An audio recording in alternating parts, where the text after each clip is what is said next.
오늘 본문 17절 말씀 같이 한번 읽겠습니다. 하나님의 나라는 먹는 것과 마시는 것이 아니요 오직 성령 안에 있는 의와 평강과 희락이라. 하나님의 나라는 곧 의와 평강과 희락이라 말합니다. 먹는 것과 마시는 것, 우리 육체를 위해서는 가장 중요한 사항입니다. 이것은 손에 잡을 수 있는 것이고 눈에 볼 수 있는 것이지요. 또한 우리가 육체를 통해서 느낄 수 있는 것입니다. 그렇기 때문에 사람들은 먹는 것과 마시는 것이 인생에서 어떤 사람들은 가장 중요한 부분이라 생각을 하기도 합니다.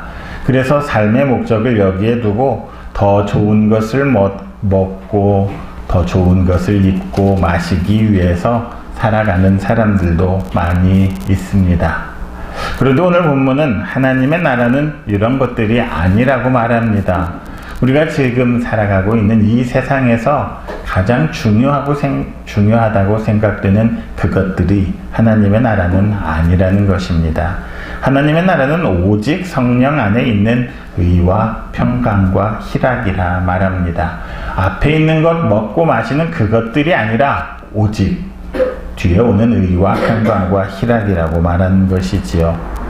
의와 평강과 희락, 이것은 먹고 마시는 것과 다르게 눈에 보이지도 않습니다. 느낄 수도 없습니다. 잡을 수도 없고 보이지도 않는 것들이 바로 하나님의 나라라 말하고 있습니다. 여기서 우리는 눈에 보이는 것만이 아니라 육적인 것이 아니라 영적인 것이 하나님의 나라임을 알 수가 있습니다. 바울 사도는 이 말씀을 통해서 이 땅에 하나님의 나라인 교회에서 성도들이 먹고 마시는 것과 같은, 아니 더 좋은 것을 먹고 더 좋은 곳에서 사는 것과 같은 그런 육적인 문제로 분쟁하고 다투어서는 안 된다는 것을 말하고 있습니다. 그것을 뛰어넘어서 화평과 덕을 세워감으로써 하나님의 나라를 이루어가고 그 안에서 살아가는 것이라 강조하고 있는 것입니다. 우리가 살아가는 동안에는 어떤 시점에서는 정말 중요하다고 생각되는 것들이 있습니다. 우리의 인생에서 이 시기에는 이것이 너무나도 중요한 것 같았던 그런 일들이 있지요. 하지만 지나고 나면 그것들은 덧없이 사라져버리고 왜 그렇게 그것을 중요하게 여겼는지 모를 때가 많이 있습니다. 사실 먹고 마시는 것도 우리가 살아있는 동안에만 중요한 것이지요. 우리가 죽는다면, 죽어버렸다면 먹는 것과 입는 것, 마시는 것은 더 이상 중요하지 않을 것입니다. 그것은 더 이상의 가치가 없다는 것이지요. 그러니까 잠깐 지난 후에 그 가치가 사라져버리는 것들, 그것은 중요한 것이라 말할 수가 없습니다. 그것들을 본질로 삼을 수는 없다는 것이지요. 우리의 인생 또한 그렇지 않습니까? 우리의 삶이 끝났다고 했을 때, 우리가 죽었다고 했을 때 그냥 가치가 사라져버리는 그것들을 우리의 인생에서 최고의 가치로 삼고 살아가서는 안 된다는 것입니다. 눈에 보이는 것들은 부패하기 마련이고 썩고 사라져버리기 마련이라는 것입니다. 그러기에 하나님의 나라는 그렇게 눈에 보이는 것, 사라져버리는 것들이 아니라 의와 평강과 희락이라 말하고 있는 것입니다. 그런데 문제는 하나님의 자녀들이라고 하는 그리스도인들조차도 하나님의 나라를 육적인 것으로 생각하고 먹는 것과 마시는 것에만 관심을 가지는 성도들이 있다는 것이지요. 이 세상 살아가는 사람들의 거의 대부분이 이 세상에서 복을 구하는데 많은 시간들을 보내고 있지 않습니까? 어느 대통령 후보가 손에다가 이상한 글씨를 쓰고 다니고 무속인을 찾아다니는 그 이유가 무엇이겠습니까? 그 사람도 이 세상에서, 현세에서 복을 구하는 것이겠지요. 하나님을 믿는 이유에도 이런 것들이 작용하는 것 같습니다. 왜 하나님을 믿냐 하면 우리의 자녀들이 좋은 학교에 진학하기를 기대하기 때문이라고 말하는 사람도 있습니다. 아니면 내가 더 좋은 학교에 진학하고 좋은 직장에 취직해서 더 더 많은 돈을 벌고 높은 지위에 올라가는 바로 그 목적을 이루기 위해서 하나님을 믿는 사람들도 있다는 것이지요. 그리고 이런 것들이 이루어지는 곳, 이런 것들이 충족되는 바로 그곳이 하나님의 나라라 생각하는 사람들도 있습니다. 자, 그렇다면 이런 사람들에게 하나님은 어떤 분이십니까? 나의 모든 소원을 들어주는 도깨비 방망이나 램프의 요정인 지니에 불과한 것이겠지요. 하지만 하나님은 그런 분이 아니심을 알아야 합니다. 고작 우리 인간들의 육체적인 만족이나 채워주시는 그런 분은 결코 아니라는 것입니다. 물론 하나님께서는 우리 인간들에게 육적인 복도 허락하십니다. 하지만 하나님께서 정말 자기 백성들에게, 자녀들에게 궁극적으로 주시고자 하는 복은 영적인 복, 영원한 복입니다. 그냥 안개처럼 왔다가 사라져버리는 그런 허망하고 허탄한 복들이 아니라 영원히 함께할 수 있는 그런 복이라는 것이지요. 그러니까 하나님의 나라는 그 복을 받을 수 있는 곳, 그 복이 주어지는 곳, 그 복을 누릴 수 있는 곳이라 말할 수 있습니다. 하나님의 나라는 우리가 생각하는 것처럼 그렇게 물질적이고 현실적인 곳이 아니라는 것입니다. 그곳은 일시적인 육적인 만족을 채우는 곳이 아니라 영원한 영적인 만족을 누리며 살아가는 곳임을 알 수가 있습니다. 왜냐하면 의와 평강을 누리는 곳, 희락을, 기쁨을 누리는 곳, 그곳이 하나님의 나라라 그렇게 말하고 있기 때문인 것입니다. 그러니까 인간의 육체적인 만족, 육적인 만족은 결코 영적인 만족을 대신할 수 없는 것입니다. 내가 좋은 곳에, 더 넓은 곳에 산다고 해서, 비싼 집에 산다고 해서 내 마음이 편안한 것은 아니라는 것입니다. 내가 평강을 맛볼 수 있는 것은 아니라는 것입니다. 잘 먹고 잘 산다고 하는 바로 그 사람들도 오히려 더 많은 문제로 마음 아파하고 힘들어하고 있는 것 아니겠습니까? 희락은 재물이 주는 기쁨을 말하는 것이 아니지요. 이것은 우리의 영적인 기쁨을 말하는 것입니다. 얼마간의 돈과 얼마간의 물질이 우리에게 기쁨을 줄 수는 있습니다. 그런 돈이 생기고 물질이, 재물이 생기면 우리가 기뻐할 수밖에 없지요. 하지만 그 기쁨은 영원한 기쁨이 아니라는 데 문제가 있습니다. 결국 하나님의 나라는 우리에게 영원한 기쁨과 만족을 줄 수 있는 나라, 의와 평강과 희락이 가득한 나라인 것입니다. 자, 그렇다면 그런 하나님의 나라는 도대체 어디 있는 것입니까? 어떤 사람들은 하나님의 나라가 현재 우리가 살아가고 있는 이 생활 공간과는 전혀 관계가 없는 동떨어진 신비한 곳이라 그렇게 생각을 합니다. 그래서 하나님의 나라를 하늘나라라 표현하는 이유가 그런 것 아니겠습니까? 우리가 살고 있는 이 땅과는 완전히 동떨어진 어떤 곳을 말하고 있는 것이지요. 물론 하나님의 나라는 신비라는 거기에 그것을 부정할 사람은 아무도 없을 것입니다. 우리는 그 신비한 하나님의 나라에 초대받았고, 그리고 그 하나님의 신비한 나라는 이미 이 땅에 우리 안에 임하고 있음을 알아야 합니다. 이 세상의 나라는 영토를 가져야 되는 제한된 나라이지요. 하지만 하나님의 나라는 그런 특정한 공간만을 가지는, 영토만을 가지는 나라가 아님을 알아야 합니다. 우리의 마음 안에서도 하나님의 나라가 이루어질 수 있다는 것입니다. 하나님의 통치가 미치는 그 어떤 영역이라 할지라도 시간과 공간을 넘어서서 그곳은 바로 하나님의 나라임을 우리가 알 수 있습니다. 자, 원래는 그렇지만 우리 인간이 미개한지라 하나님께서는 이 땅에 하나님의 모습을 가진 한 인간을 태어나게 하셨지요. 그게 바로 예수 그리스도이십니다. 그리고 예수 그리스도께서 이 땅에 계실 때 성령께서 함께 이 땅에 강림하셨습니다. 그래서 이 땅에는 하나님의 나라가 이루어졌지요. 이미 우리가 살아가고 있는 이 땅에 하나님의 나라가 도래했던 것입니다. 그런데 그렇게 이 땅에 시작된 하나님의 나라는 아직은 완전하지가 못한 것입니다. 그래서 그 완전한 하나님의 나라는 이 땅에 우리 주님께서 재림하실 때에 완전히 이루어질 것이라 성경은 말하고 있는 것입니다. 그러니까 우리가 바라는 하나님의 나라는 이미 시작은 되었지만 아직 완성되지는 않은 이미와 아직 사이에 있는 나라라, 그렇게 말할 수 있는 것입니다. 그러니까 이미 이 땅에서 이루어지기는 했지만 아직은 불완전해서 완전한 하나님의 나라를 향해서 나아가고 있다 말할 수 있는 것입니다. 그렇게 완전을 향해서 나아가는 그 길에 바로 우리들이 함께 해야 한다는 말이겠지요.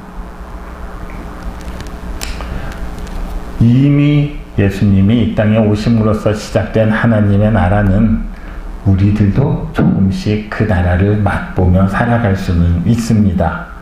자, 눈에 보이지 않는 하나님의 나라이지만 우리가 살아가면서 그 하나님의 나라를 누릴 수 있다고 말하지요. 그 방법을 오늘 성경은 의와 평강과 희락이라 말하고 있습니다. 의와 평강과 희락 안에서 그 안에서 살아갈 때 우리는 하나님의 나라를 누릴 수 있고 경험할 수 있다고 말합니다. 자, 먹고 마시는 것이 상징하듯이 육적인 일들과 그것을 취하고자 하는 삶으로서 경험하는 것은 아닌 나라, 바로 그 나라가 하나님의 나라이지요. 그 나라는 우리가 무엇을 먹는지 무엇을 마시는지 또는 먹지 않는지 마시지 않는지 그런 문제로는 해결할 수 없는, 경험할 수 없는 나라라 말하고 있는 것입니다. 자, 의와 평강과 희락, 그것은 오직 예수 그리스도 안에서 우리가 맛볼 수 있는 것들이지요. 주님에 대한 믿음과 신앙을 갖게 됨으로써 성령이 함께 하심으로써 우리가 의와 평강과 희락을 맛볼 수가 있는 것입니다. 곧 예수 그리스도를 향한 믿음, 하나님을 향한 사랑, 신앙을 떠나서는 하나님의 나라를 맛볼 수도 생각할 수도 없다는 것입니다. 자, 생명의 주님을 모르는 사람이 기도를 한다 하면 그 사람이 어찌 생명의 기쁨을 맛볼 수 있겠습니까? 마음의 평강을 얻을 수가 있겠습니까? 주님을 믿지도 신뢰하지도 않는 사람이 어떻게 말씀을 통해서 구원의 기쁨을 맛볼 수가 있겠습니까? 의와 평강과 희락, 이 모든 것들은 우리의 삶의 바탕이 먼저 신앙적으로 되었을 때, 하나님을 사랑하고 예수 그리스도를 믿고 의지하며 따를 때 얻을 수 있다는 것입니다. 참된 그리스도인이 되었을 때만 우리는 주님께서 원하시는 의와 평강과 희락을 맛볼 수 있다는 것입니다. 자, 여러분은 어떻습니까? 여러분이 살아가는 동안에 나의 마음에 의로운 것들이, 평화로운 것들이, 기쁨이 넘쳐나는 삶을 살고 계십니까? 그렇다면 여러분은 이미 하나님의 나라를 맛본 것이겠지요. 하지만 안타깝게도 우리가 살아가는 세상은 이런 것들보다도 다른 어떤 것을 중요한 것으로 생각하고 살아갈 때가 많습니다. 그것들이, 이 세상의 것들이 얼마나 많은가에 따라서 형제들을 판단하기도 하고, 그것들 때문에 사람들을 미워하기도 하고, 그것들을 더 많이 얻고자 다른 사람들에게 상처를 주기도 합니다. 그런데 다시 생각해보면 우리가 얻고자 애쓰는 이 세상의 물질적인 것, 눈에 보이는 그 어떤 것들이 오히려 하나님의 의와 평강과 희락을 깨트리고 있다는 것을 알아야 합니다. 예수 그리스도께서는 그것들을 우리에게 주시기 위해서, 의와 평강과 희락을 주시기 위해서 대속의 죽음을 통해서 나와 믿음의 모든 형제들에게 그 나라를 허락해 주셨습니다. 그럼에도 불구하고 우리는 그 나라를 믿지 못하고 살아가는 것 같습니다. 의와 평강과 희락의 그 나라보다는 돈이 더 많은 것, 더 큰 집에 사는 것, 더 높은 지위와 권세를 누리는 것, 거기에 더 몰두하고 있는 것 같습니다. 하나님께서 정말 좋은 것을 우리에게 허락하셨는데, 예수 그리스도의 죽음을 통해서까지 그것을 우리에게 주셨는데, 우리는 오히려 그것들을 멀리하고 있는 것은 아닌지 한번 돌아봐야 할 것 같습니다. 우리의 삶에서는 의와 평강과 희락을 보장해주는 신앙이 중요함을 알아야 합니다. 바로 그 믿음 안에서 의와 평강과 희락을 누리는 여러분들이 되시기를 바랍니다. 오늘 본문 18절은 이렇게 말합니다. 이로써 그리스도를 섬기는 자는 하나님을 기쁘시게 하며 사람에게도 칭찬을 받느니라. 성령 안에 있는 의와 평강과 희락을 받는 사람, 그 사람이 그리스도를 섬기는 사람이라는 것이지요. 그렇게 그리스도를 섬기는 사람만이 하나님을 기쁘시게 할 수 있다는 것입니다. 하나님을 기쁘시게 하는 그 사람만이 사람에게도 칭찬을 받는다 말합니다. 우리는 거꾸로 살아가고 있지 않습니까? 하나님께 칭찬을 받으려고 하는 것이 아니라 사람들에게 칭찬을 받으려고 애쓰지요. 그러나 성경은 그 순서를 바꿔 말하고 있습니다. 그리스도를 섬기는 사람이 하나님을 기쁘시게 하고 그 사람들이 사람에게도 칭찬을 받는다는 것입니다. 그리스도를 제대로 섬기는 사람이 하나님의 기쁨이 됨과 동시에 다른 사람들에게도 칭찬과 인정을 받는다는 것입니다. 우리가 진실한 성도, 진실된 성도라 한다면 그 사람은 하나님을 종처럼 섬기는 사람일 것입니다. 자, 그런 사람이라면 예수 그리스도를 항상 사랑으로 섬기겠지요. 주님을 따르기 위해서 항상 경건의 훈련을 할 것입니다. 하나님을 찾는 데 있어서 진실함과 간절함을 가지고 행하겠지요. 그런 사람은 하나님의 기쁨이 될 수밖에 없을 것입니다. 자, 그런데 이것만이 그리스도를 섬기는 성도의 완전한 모습, 그 전부는 아님을 알아야 합니다. 어떤 사람들은 나는 하나님과의 관계만 좋으면 됐지, 내가 왜 사람들까지 관계가 좋아야 하느냐 말하는 사람들이 있다는 것이지요. 그거에 대해서 18절이 분명히 말하는 것은 무엇입니까? 진실되게 그리스도를 섬기는 사람, 하나님을 기쁘시게 하는 그 사람은 바로 세상 사람들에게도 칭찬을 받는다는 것입니다. 하나님을 기쁘시게 하고 하나님을 사랑하는 그 사람은 정말 진실되게 다른 사람도 사랑할 것이라는 것이지요. 그렇게 다른 사람을 사랑하는 사람을 칭찬하지 않을 수가 있겠습니까? 성령 안에서 주님을 섬김으로써 하나님의 기쁨이 되는 사람, 그 사람이 어떻게 사람들에게 손가락질을 받고 사람들이 외면하고 회피하는 사람이 될 수가 있겠습니까? 하나님을 진정으로 기쁘시게 한다면 그 사람은 사람들로부터도 기쁨이 되고 사람들로부터도 칭찬을 받아야 하지 않겠습니까? 우리가 잘못된 신앙생활을 할므로써 다른 사람들에게 손가락질을 받는다면 그것은 분명히 하나님의 기쁨이 되지도 못하는 삶일 것입니다. 성령 안에서 주님을 바로 섬기는 사람, 그리스도를 바로 섬기는 사람이 바로 하나님의 기쁨과 동시에 세상 사람들의 칭찬이 됨을 알아야 할 것입니다. 자, 그렇다면 오늘날 우리가 다니고 있는 이 교회, 우리들의 삶은 어떻습니까? 우리들 또한 하나님의 기쁨이 됨과 동시에 사람들의 인정과 칭찬을 같이 받고 있습니까? 우리 교회는 이 지역의 사람들로부터 칭찬을 받고 있는 교회입니까? 안타깝게도 한국교회는 너무나도 세상의 흐름을 따라서 개인주의화 되어가고 있는 것이 오늘의 현실인 것 같습니다. 멀리 보지 않아도 교회가 참 사람들의 깊이 대상이 되고 있다는 것만 보아도 무엇인가 우리는 신앙생활을 잘못하고 있는 것 같습니다.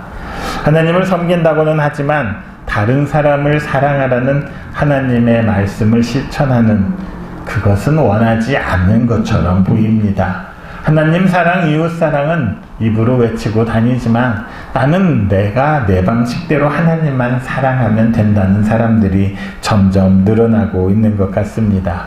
다른 사람들에게는 별다른 관심을 갖지를 않습니다. 나와 하나님과의 관계 그렇게 주장하는 이유는 나밖에 보이지 않기 때문입니다. 내가 하나님과 관계가 좋아야 하는 이유는 나에게 유익함이 있기 때문이겠지요. 나의 재산을 잘 지켜주시고 나의 건강도 잘 지켜주어야 하기 때문일 것입니다. 그렇기 때문에 하나님과의 관계는 중요하지만 다른 사람들과는 경쟁적인 관계, 그것만을 생각하고 있는 것이지요. 입으로는 다른 이웃들을 사랑해야 한다 하지만 정말 그 사람들을 사랑하는 그런 행실은 보이지 않는 것 같습니다. 의위와 평강과 희락을 나누면서 다른 사람들과 더불어 살고 다른 사람들을 돕고 사는 것, 그렇게 마음 내켜 하지 않는 것이 오늘의 현실인 것 같습니다. 그러다 보니 우리 교회가 받는 세상의 평가는 어떻습니까?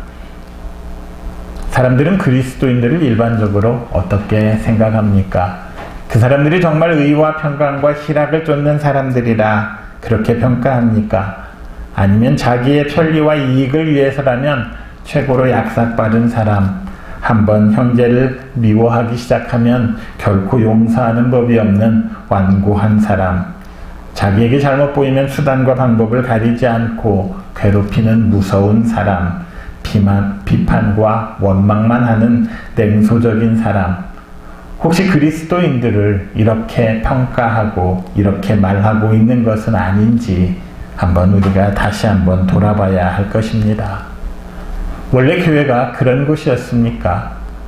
예수님이 이 땅에 오시면서 목숨을 걸고 그 핏값으로 사신 교회 아니겠습니까? 그런데 왜 교회가 이런 평가를 듣고 있습니까? 주님을 진정으로 섬기는 교회와 성도라면 세상으로부터 이런 말들을 들을 수는 없을 것입니다. 어떻게 세상에서 떠들썩한 모든 사회의 부정부패와 비리의 한가운데 기독교인들이 자리 잡고 있고 교회가 자리 잡을 수가 있습니까? 이것은 교회와 우리 성도 모두가 성령 안에서의 의와 평강과 희락을 나누지 못했기 때문입니다. 아니, 그것을 맛보지 못했기 때문입니다. 그러다 보니 세상은 결코 우리 교회를 인정하지 않는 것 아니겠습니까? 세상에 소금이 되어서 부패를 방지해야 할 교회와 성도들이 오히려 길가에 버려져서 밟히는 존재들이 되어버렸습니다. 세상을 환히 비추고 밝게 하라고 등경 위에 올려놓는 것이 아니라 이제는 보이는 것도 창피해서 저 구석에 몰아놓고 감추어 놓는 그런 곳이 교회가 된 것은 아닌지, 혹시 우리들의 마음속에서도 그리스도인이라는 것이 너무나 부끄러워서 자신 있게 말하지 못하는 것이 아닌지 한번은 생각해 보아야 하지 않겠습니까? 이런 우리들의 모습을 본다면 우리들 때문에 생명을 내어주신 우리 예수님의 마음은 어떠할지 생각해 봐야 하겠습니다. 사랑하는 성도 여러분, 우리 모두는 우리 주님의 고귀한 생명과 맞바꾼 사람들임을 잊어서는 안 됩니다. 그렇다면 우리는 성도로서의 자존감도 지녀야 하지만 우리가 감당해야 할 책임이 있음도 알아야 합니다. 그 책임이 바로 하나님을 사랑하면서 섬겨야 하는 책임, 그리고 세상에서 우리의 신앙을 실천하면서 다른 사람들을 함께 사랑해야 하는 책임입니다. 우리 성도들 중에서 하나님을 사랑해야 되는 것에 반대할 사람이 있겠습니까? 이웃을 사랑하라는 계명을 모르는 사람이 있겠습니까? 성도가 아닌 사람들도 누구나 잘 알고 있는 말씀이지요. 그렇다면 그 말씀을 우리 성도들이 지키지 않는다면 누가 지키겠습니까? 그 말씀을 이어가야 할 사람들은 바로 우리 아니겠습니까?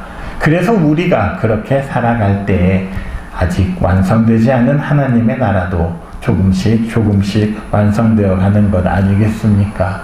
그랬을 때 우리도 하나님께 인정을 받게 되고 그를 통해서 사람들의 칭찬도 받는 것 아니겠습니까?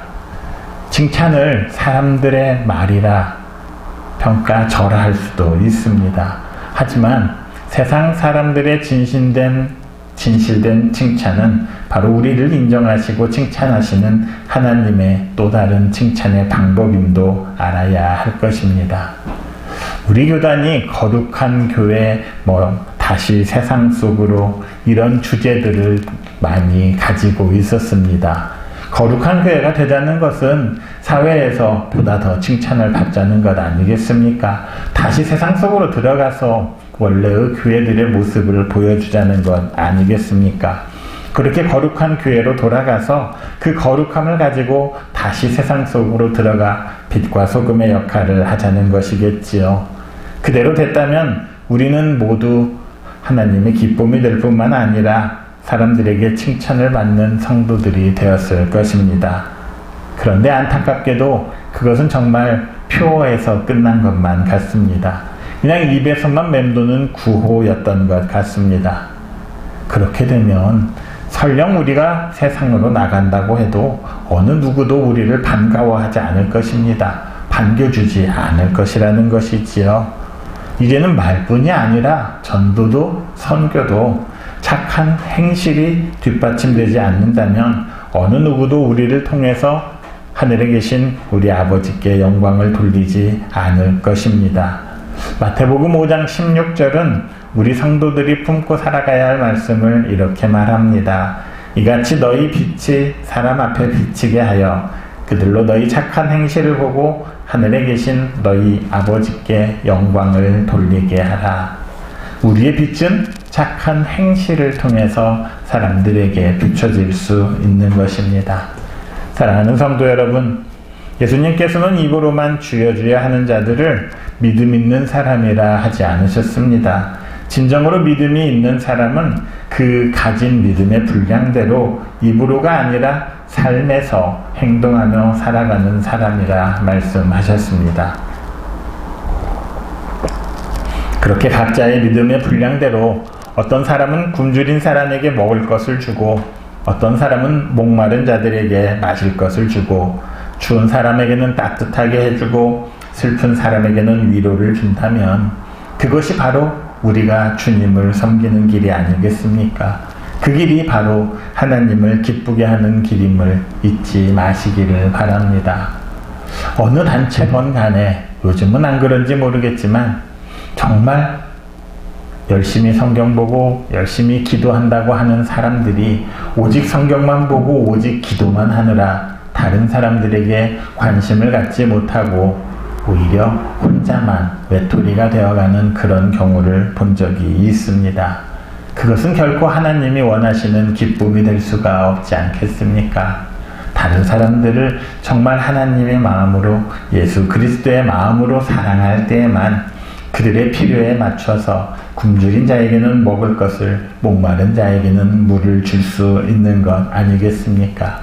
그렇게 될 때 결국 세상도 우리를 인정하고 칭찬해 줄 것입니다.